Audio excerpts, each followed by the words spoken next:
Connor Hayes stood in the middle of Bay 7, staring up at the biggest piece of junk he'd ever seen. The ship was massive, easily 3 times the size of anything else in the Zephyr Station scrapyard. Its hull was dented and scarred, covered in what looked like centuries of space dust and debris. Most people would take one look at this thing and walk away. Connor wasn't most people. "You've got to be kidding me, Hayes?" That was Danny, one of the senior mechanics, walking past with a coffee in his hand. "You actually requested that piece of garbage?" Connor didn't bother responding. He'd learned a long time ago that words didn't change minds in places like this. Work did. Results did. Everything else was just noise. "Seriously, man," Danny continued, stopping to lean against a tool cart. "That wreck's been sitting in quarantine for 2 months. Nobody can even figure out where it came from. The translators can't read the writing on it. Nothing in the database matches it. It's worthless." "Then nobody will mind if I work on it," Connor said simply. Danny laughed and shook his head. "Your funeral, buddy. I give you a week before you realize you're wasting your time." As Danny walked away, Connor heard him talking to some of the other mechanics. More laughter echoed through the bay. He caught phrases like "ghost ship," and "Hayes has finally lost it," and "pre-contact junk." Let them laugh. Connor had spent 15 years in this scrapyard. He'd fixed vessels that 3 different crews had declared unsalvageable. He'd brought back fighters that had been torn apart in battles. He'd rewired cargo haulers that had been drifting dead in space for decades. The ship was different though. He couldn't explain it even to himself. Something about it just felt right. Connor grabbed his toolkit and approached the hull. Up close he could see the symbols etched into the metal. They weren't painted on or stamped. They looked like they'd been grown into the surface somehow, organic and flowing. He'd never seen anything like it.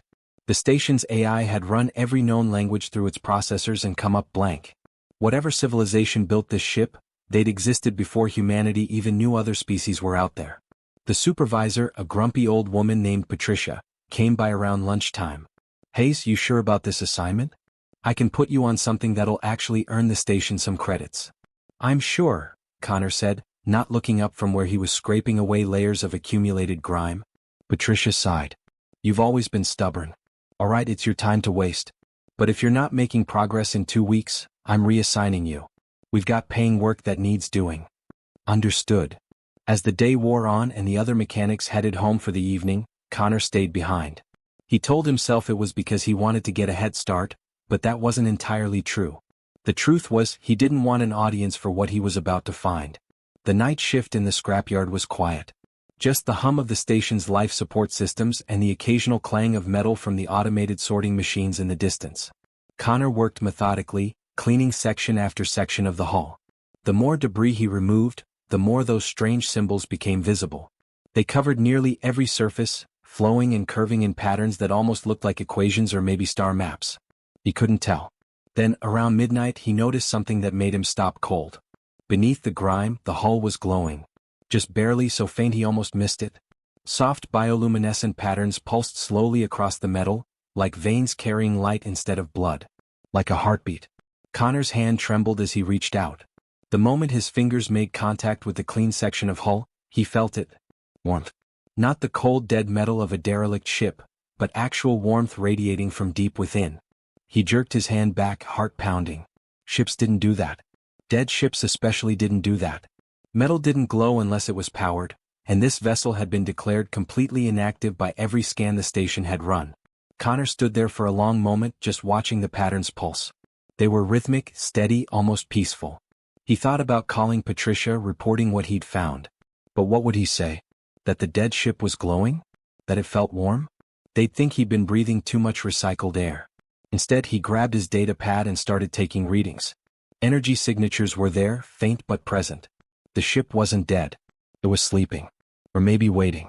That thought sent a chill down his spine even as excitement built in his chest. Connor worked through the entire night, documenting everything, cleaning more sections of the hull. Every area he cleared revealed more of those glowing patterns.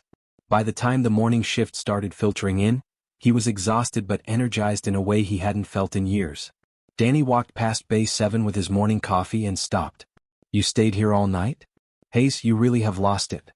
Connor looked up at him and smiled. "Maybe. Or maybe I just found something nobody else was patient enough to see. Whatever you say, man. Just don't blame me when Patricia fires you for chasing ghosts." But Connor wasn't chasing ghosts. As he looked back at the ship, watching those soft patterns pulse beneath the surface, he knew he'd found something real. Something important. Something that had been waiting in the dark for longer than he could imagine. And for reasons he couldn't explain, it had been waiting for him. 3 weeks passed in a blur that Connor could barely remember. Days melted into nights and nights disappeared into more work. He stopped going back to his apartment except to shower and grab clean clothes.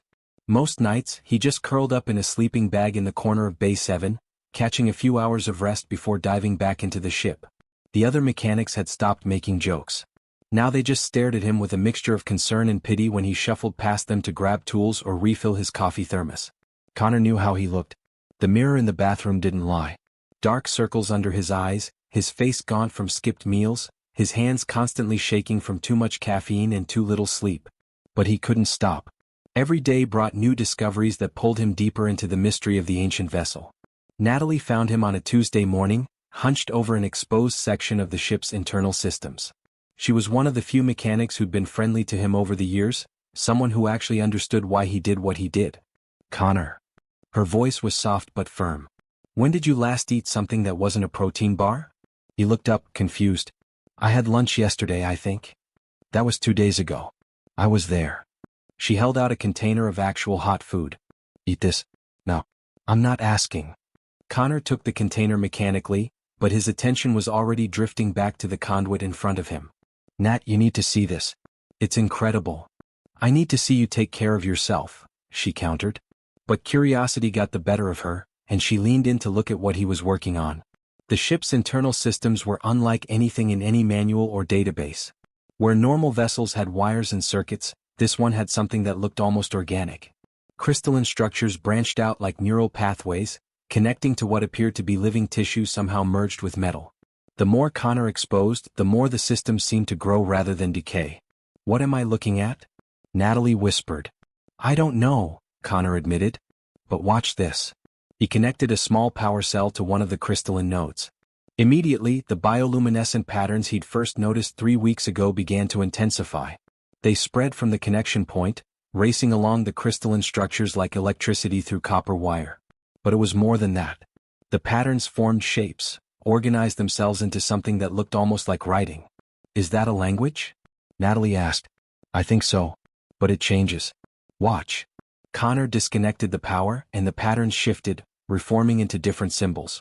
It's like the ship is trying to communicate, but it doesn't have enough power to form coherent messages. Just fragments. Natalie straightened up, her expression worried. Connor, station security has been asking questions. The energy fluctuations coming from this bay are setting off alarms. People are getting nervous. I'm being careful. Are you? She gestured at the unauthorized power connections running from the bay's grid to various points on the ship. Because this looks pretty risky to me. Connor rubbed his face, suddenly feeling every hour of lost sleep. I know it does. But Nat, this ship is something special. Something important. I can feel it. That's what worries me, she said quietly. You're not thinking straight anymore. You're obsessed. Before Connor could respond, Patricia's voice boomed across the bay. Hayes. My office. Now. The walk to Patricia's office felt like a death march. Connor knew what was coming.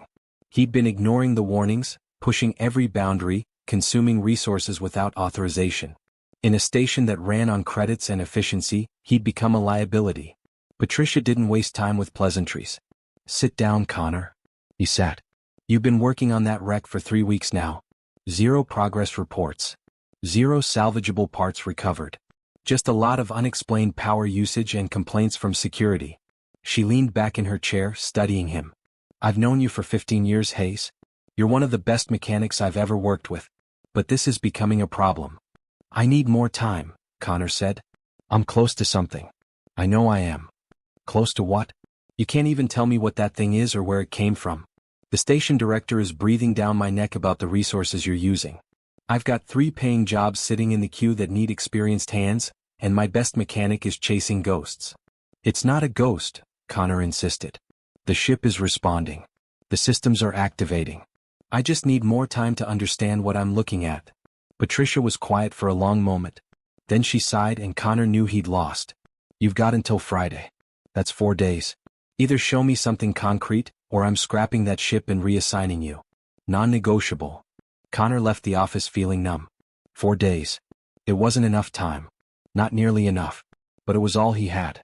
That night, alone in Bay 7, Connor stood in front of the ship and made a decision that would change everything.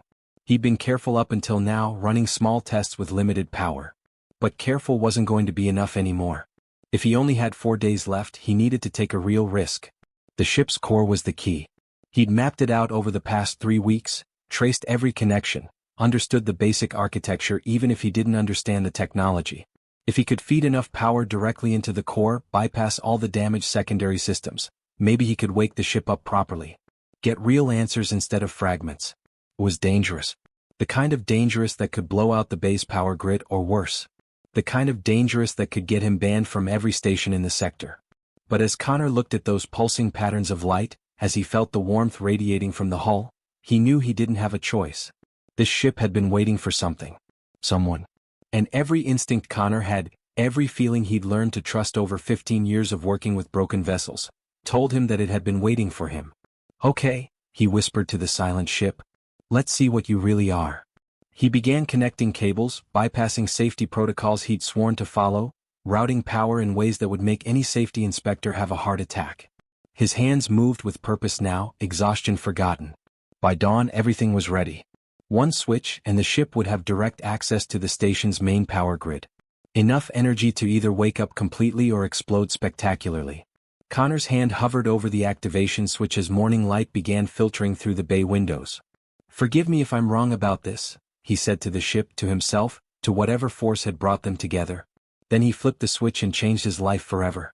The moment Connor flipped the switch, everything went wrong in the most spectacular way possible. The lights in Bay 7 flickered and died. Then the lights in the corridor outside. Then, according to the alarms that immediately started screaming through every speaker on the station, the lights in 3 entire sectors went dark as the ship pulled massive amounts of power through the grid. The floor beneath Connor's feet began to shake.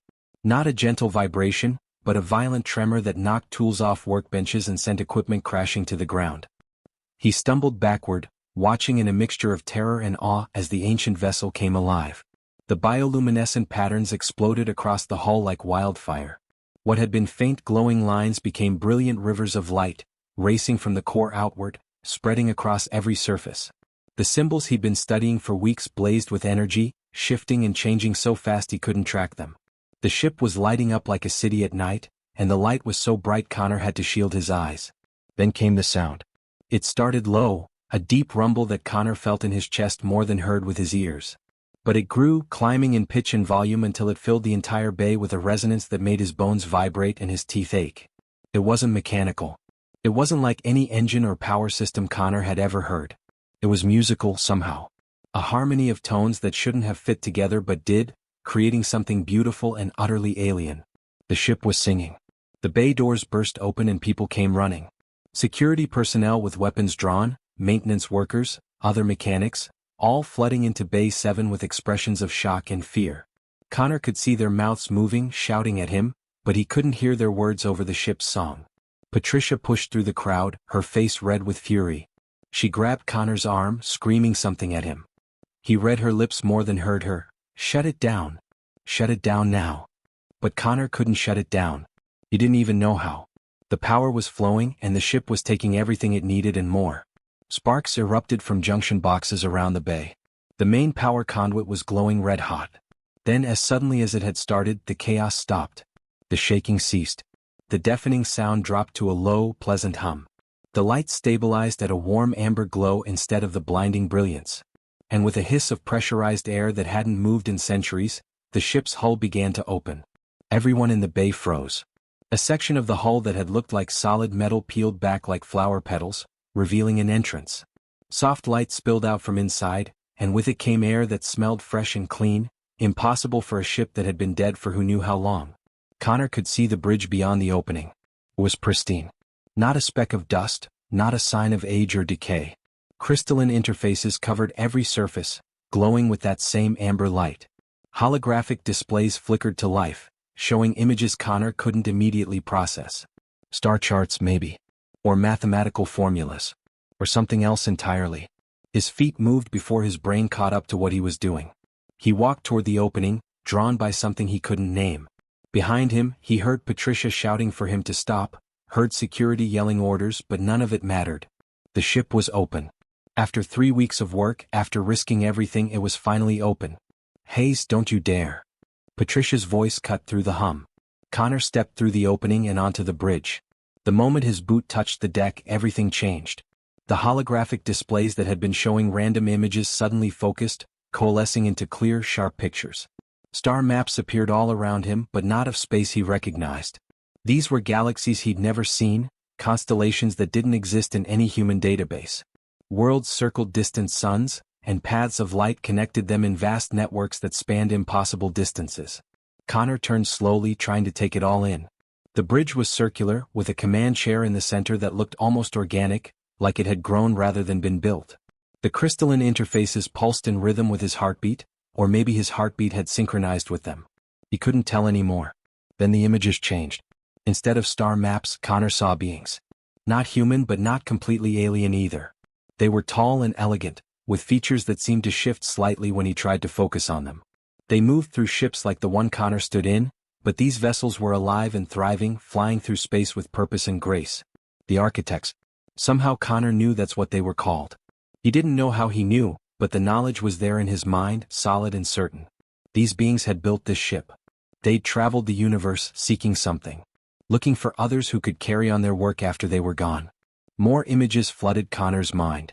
The architects encoding their consciousness into their vessels, sending them out as seeds scattered on cosmic winds. Ships drifting through space for thousands of years, waiting, searching. Looking for the right person, the right moment, the right connection. Connor's legs felt weak. He reached out to steady himself against one of the crystalline interfaces, and the moment his hand made contact, everything else faded away. The sounds from the bay behind him, the people shouting, even his own thoughts. All of it disappeared into silence. And then, cutting through that perfect silence, a voice spoke. It was ancient and warm, powerful and gentle all at once. It resonated not in Connor's ears but in his mind, in his bones, in the very center of his being. "Connor Hayes," the voice said, and hearing his own name spoken by something so impossibly old made tears spring to his eyes. "I have been waiting." The crowd in the bay fell completely silent. Every person stood frozen, staring at the mechanic standing inside the impossible ship that had just spoken his name. Natalie's voice broke the silence, small and frightened. "Connor, what's happening?" But Connor couldn't answer. He was somewhere else now, somewhere between the physical bridge he stood on and a vast space of consciousness that stretched beyond anything he could comprehend. The ship was in his mind or he was in the ship's mind. The distinction didn't seem to matter anymore. "Who are you?" Connor whispered, though he already knew the answer. "I am the last of the architect vessels," the presence responded. "I am a teacher, a guardian, a bridge between what was and what could be. And you, Connor Hayes, are the one I have crossed galaxies and centuries to find." Patricia's voice, sharp with fear and anger, cut through the moment. "Hayes, step away from that thing right now. That's an order." But Connor couldn't move. The ship was showing him more, explaining things without words. He saw his own genetic code, traced back through thousands of generations to a single point of origin. Saw how the architects had seeded dozens of worlds with their essence before vanishing, hoping that someday, someone with the right combination of traits would emerge. Someone stubborn enough to fix what others abandoned. Someone patient enough to listen to what ancient things had to say. Someone brave enough to accept a gift that would change everything. "Why me?" Connor asked, though part of him already understood. "Because you see value in broken things," the ship replied. "Because you refuse to give up when others walk away. Because your hands have mended what was shattered, and your heart has never stopped believing that what is lost can be found again." Footsteps echoed on the deck behind Connor. Security was coming aboard, weapons ready. Station command was probably on their way. His time was running out. The ship's presence in his mind grew stronger, more urgent. "They will try to take me apart. Study me. Destroy what they cannot understand. But I offer you another choice, Connor Hayes. A bond. A partnership. A journey beyond anything your species has dreamed." "What are you asking?" Connor's voice was barely a whisper. "I am asking if you will accept what I have waited millennia to offer. Will you become more than you are? Will you help me continue the work that must be done?" Behind him, someone grabbed his shoulder. Patricia's voice was in his ear, desperate now. "Connor, please. Whatever this thing is telling you, don't listen. Come back with me. We can figure this out together." But Connor was already making his choice. He'd made it the moment he first touched the warm hull 3 weeks ago. Maybe he'd made it years before that, the first time he brought a dying ship back to life. His hand pressed harder against the crystalline interface. Yes, Connor said. I accept. And the universe exploded with light. The light faded, and Connor found himself still standing on the bridge, but everything had changed. He could see more now, understand more. The crystalline interfaces weren't just controls. They were memories, experiences, the accumulated knowledge of a civilization that had explored the stars when humanity was still learning to make fire. Patricia stood a few feet away, her hand still outstretched from where she tried to pull him back. Her face was pale with shock. Around the bay, security personnel had their weapons raised but looked uncertain about what to do. None of them had ever encountered anything like this. How does it know your name?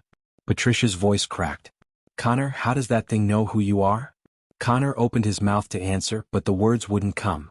His mind was flooding with images, sensations, entire lifetimes of information pouring into his consciousness faster than he could process. He staggered, gripping the edge of a console to keep from falling. The ship's presence wrapped around his thoughts like a protective embrace. Easy, Connor Hayes. The connection takes time to stabilize. Breathe. Let the knowledge settle. Connor did as instructed, forcing himself to take slow, steady breaths. Gradually, the overwhelming flood became a stream, then a trickle. The information organized itself in his mind, creating structures and patterns he could actually comprehend. And with comprehension came understanding.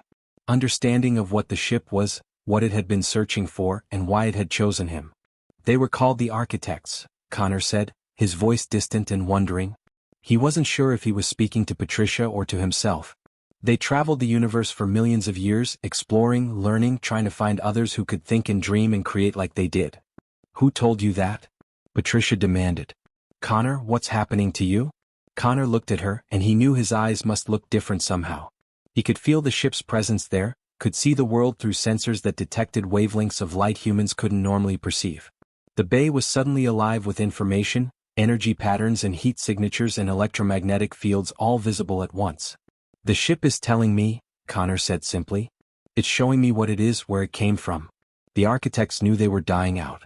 Their civilization had lasted longer than most species exist, but nothing lasts forever. So before they disappeared, they did something incredible.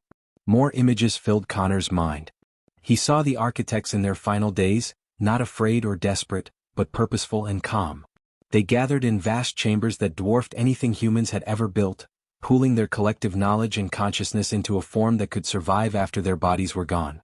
They encoded themselves into their ships, Connor continued, his voice stronger now. Not just their technology or their history. Their actual minds, their personalities, their dreams. They turned their vessels into living things and sent them out across the universe. Seeds waiting for the right conditions to grow. A new voice cut through the bay. Everyone stand down. Station Commander Walsh pushed through the crowd, flanked by more security. He was a big man with a military background, someone used to being obeyed without question. His hand rested on his sidearm as he assessed the situation. Hayes, step away from the vessel, Walsh ordered. This ship is now the property of the United Colonies government. You're in violation of about 30 different regulations, and if you don't comply immediately, you'll face criminal charges. Connor didn't move. He couldn't even if he'd wanted to. The connection with the ship was deepening every second, roots growing between his consciousness and the ancient intelligence that had been alone for so terribly long. It chose me, Connor said, looking directly at Walsh. The ship deliberately crashed near this station. It let itself be salvaged, brought here, assigned to the scrapyard. All of it was planned. It was looking for someone specific. That's insane, Walsh said flatly. Ships don't think. They don't plan. They're machines. This one isn't just a machine. Connor felt the ship's amusement at Walsh's certainty, its gentle patience with human ignorance. The architects seeded dozens of worlds with their genetic material before they vanished. Just traces, barely detectable, mixed into the DNA of primitive species they found. They were hoping that maybe, thousands of generations later, the right combination would emerge. Patricia's eyes widened with understanding. You're saying you're descended from these architects? We all might be, Connor replied. Humanity, I mean. But most people, the genetic markers are too diluted, spread too thin. Every few million births, though, someone comes along with just the right combination. The right neural patterns, the right way of thinking. And the ships can sense it. Connor closed his eyes, letting the ship show him his own genetic code. There, buried deep in sequences that human scientists had classified as junk DNA, were patterns that didn't belong. Mathematics encoded in biology. Messages written in the language of life itself. The architects had left breadcrumbs across the galaxy, hoping someone would eventually follow them home. The ship has been searching for over 4,000 years, Connor continued, his voice thick with emotion. Drifting through space, scanning every system it passed, looking for that specific genetic signature. It found dozens of worlds with life, hundreds of civilizations, but none of them had what it needed. Then it detected something here in this region of space. A trace so faint it almost missed it. Me. Natalie had been standing silently near the back of the crowd, but now she stepped forward. Connor, even if that's all true, why does it matter? What does this ship want from you? The ship's presence in Connor's mind swelled with purpose. Images cascaded through his thoughts, showing him visions of what the architects had been trying to achieve. They hadn't just explored for the sake of exploration. They'd been searching for species with potential, young civilizations that could be guided, helped, taught to avoid the mistakes that had eventually led to the architects' own decline. The architects believed that intelligence was rare and precious, Connor explained. Every thinking species that emerges is a miracle, a chance for the universe to understand itself. But young civilizations are fragile. They destroy themselves over resources, over differences, over fear. The architects wanted to prevent that. They created these ships to be teachers, guardians, bridges between species. So it wants to teach humanity? Patricia asked skeptically. No, Connor said. It wants to partner with humanity. To show us what's possible, where we fit in the larger universe. But it needs someone to be the connection, someone who can translate between what the ship is and what humans are. Walsh's expression had shifted from anger to calculation. If what you're saying is true, this vessel represents technology centuries beyond anything we possess. The military applications alone would be invaluable. Ace, you need to cooperate with us. We can study this ship together, unlock its secrets, use it to protect humanity. Connor felt the ship's response to Walsh's words. Not anger or fear but deep sadness. It had seen this pattern before on other worlds.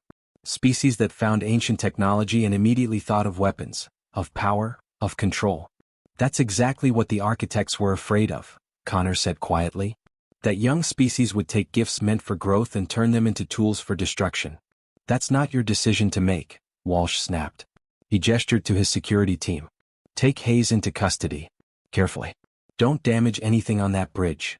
The security personnel moved forward, but the moment they tried to step onto the ship, the crystalline interfaces flared with light. An invisible barrier sprang up, stopping them cold. They pushed against it, but it was like trying to walk through a wall. Walsh's face reddened with fury. What did you do? Nothing, Connor said honestly. The ship won't let anyone else aboard. It's chosen me, bonded with me. Its systems will only respond to my neural signature now. You can't study it, you can't take it apart, you can't access anything without me. The commander's hand tightened on his sidearm. Then you're going to cooperate, Hayes. One way or another. But even as Walsh made his threats, Connor felt the ship preparing something. Power building in systems that hadn't been active for millennia. The vessel was ready to leave, to escape, to continue its mission somewhere else if necessary. And it was offering Connor a choice that would change everything. Will you come with me? The ship asked in his mind. Will you accept the bond fully? I can give you the knowledge the architects left behind, show you wonders no human has seen, help you become something more than you are. But you must choose freely. The bond cannot be forced. Connor looked around the bay at the faces staring at him. Patricia, who'd been his boss for 15 years. Natalie, one of his only real friends. The other mechanics he'd worked beside. His entire life was here, mundane and predictable and safe. But when he looked at the holographic displays showing alien stars and distant galaxies, when he felt the ship's ancient loneliness and its desperate hope for connection, Connor knew his choice had already been made. I'm sorry, he whispered to everyone watching. But I have to do this. His hands moved to the crystalline interface, ready to accept the bond completely. Connor stood with his hands pressed against the crystalline interface, feeling the pulse of the ancient ship beneath his palms. Behind him, Bay 7 had erupted into chaos. Security personnel were shouting into their communicators, calling for reinforcements. Commander Walsh was barking orders, his face red with barely controlled rage. Someone had killed the alarm, but the tension in the air was thick enough to choke on. Through it all, Natalie's voice cut through the noise. Connor, please. Just talk to me. Help me understand what you're about to do. Connor turned to look at her.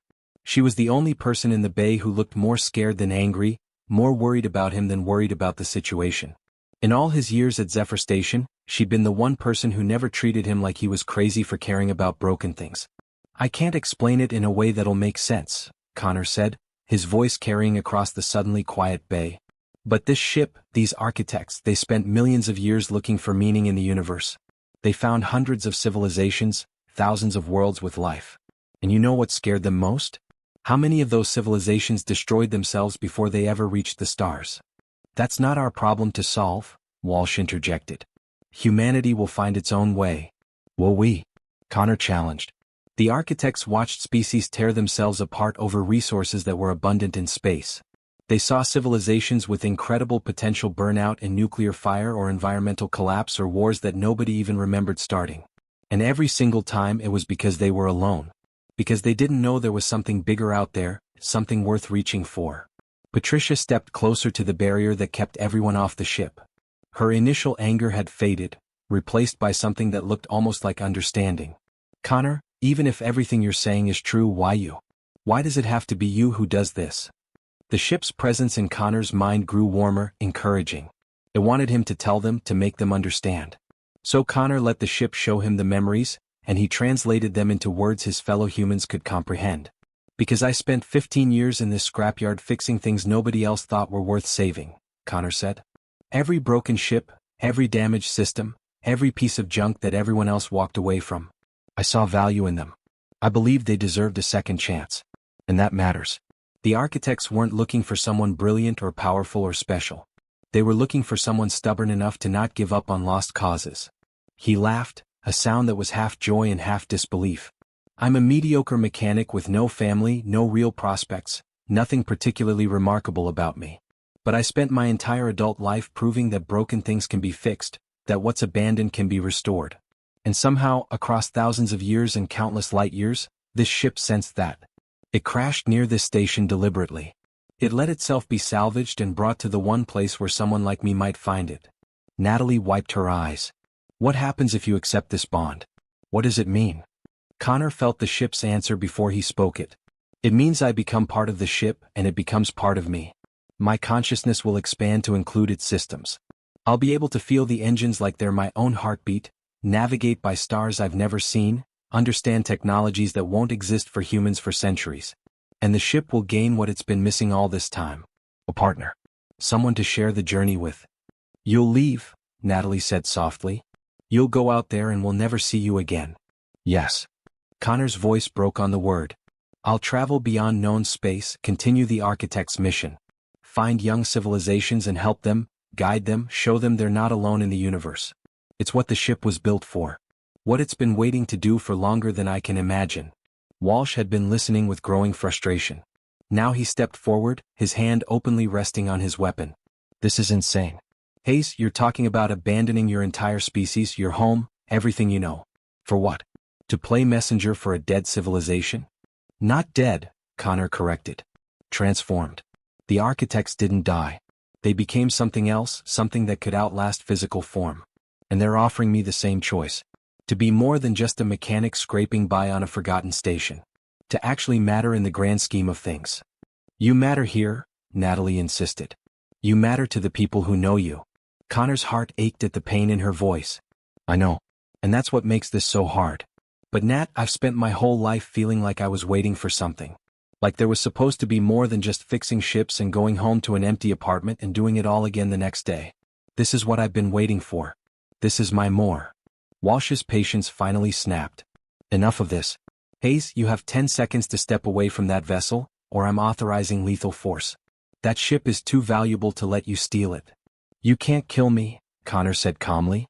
The ship won't let you. It's already extended its shields around me. Your weapons won't work. Then we'll find another way, Walsh threatened. We'll cut the power to this entire sector, trap you here until you cooperate. The ship's response was immediate. Power surged through systems that had been dormant for millennia. The engines, silent for so long, began to hum with building energy. The deck beneath Connor's feet vibrated with potential. You can't trap me, Connor said, and now his voice carried the harmonics of the ship's own speech, human words layered with something ancient and powerful. This vessel crossed galaxies. It survived the death of its creators. It waited in the dark for 4,000 years. Do you really think your station can hold it? The bay doors began to shake. Metal groaned as the ship's systems interfaced with the station's controls, overriding every lock and safety measure. Patricia grabbed Natalie and pulled her back as equipment started sliding across the floor from the vibrations. "Last chance, Connor," Walsh shouted over the growing noise. "Think about what you're giving up." But Connor had already made his decision. He thought about his tiny apartment with its single window looking out at the same view he'd seen for 15 years. He thought about the endless cycle of broken ships and temporary fixes and problems that would never truly be solved. He thought about the loneliness that had followed him his entire life, the feeling that he didn't quite fit anywhere he'd ever been. And then he thought about the stars.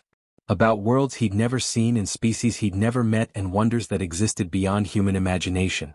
He thought about the architect's dream of a universe where young civilizations didn't destroy themselves because someone was there to show them a better way. Connor pressed both hands firmly against the crystalline interface. "I accept the bond. Completely. Take me with you." The response was instantaneous and overwhelming. Energy flooded through Connor's body, not painful but intense beyond anything he'd ever experienced. His consciousness exploded outward, flowing through the ship's systems like water finding every crack and crevice. He felt the engines as his own muscles, the sensors as his own eyes, the hull as his own skin. Every circuit, every conduit, every microscopic system became part of him. But it wasn't just one direction. The ship's consciousness flowed into him as well, bringing with it millennia of memories and experiences. Connor saw through the eyes of the architects, walked on worlds that had crumbled to dust ages ago, felt the loneliness of drifting through the void for thousands of years with nothing but hope to sustain him. He was Connor Hayes, mechanic from Zephyr Station. And he was also the last architect vessel, ancient and patient and finally complete. The ship lifted from the bay floor effortlessly. Station clamps that should have held it in place tore away like paper. Alarms screamed as the bay doors, unable to open fast enough, buckled and bent under forces they were never designed to withstand. Through sensors that were now his own eyes, Connor saw the people below. Patricia looked resigned. Walsh looked furious. And Natalie looked heartbroken.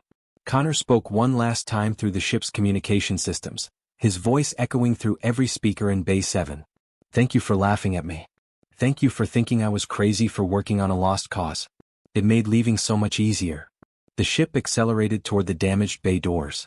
At the last second they finally gave way, bursting open to reveal the stars beyond. Connor felt the cold of space, the radiation of the nearby sun, the gravitational pull of distant planets. All of it was data now, information flowing through him as naturally as blood through veins. As Zephyr Station fell away behind them, growing smaller with each passing second, Connor felt something he'd never truly felt before. His completeness. Like a puzzle piece finally finding where it belonged. "Where do we go first?" Connor asked the ship that was now part of him. "There is a world 3 systems from here," the ship responded, its ancient consciousness merging seamlessly with Connor's thoughts. "Young species. Brilliant potential. Currently at war with themselves over resources they don't realize are abundant in their asteroid belt. They need guidance. Then let's go guide them." The ship's engines flared with light as they jumped to faster-than-light speeds, leaving behind everything Connor had ever known. A mediocre mechanic who'd spent his life fixing broken things had finally found the one broken thing that could fix him in return. And somewhere in the cosmos, the last echo of the architects smiled.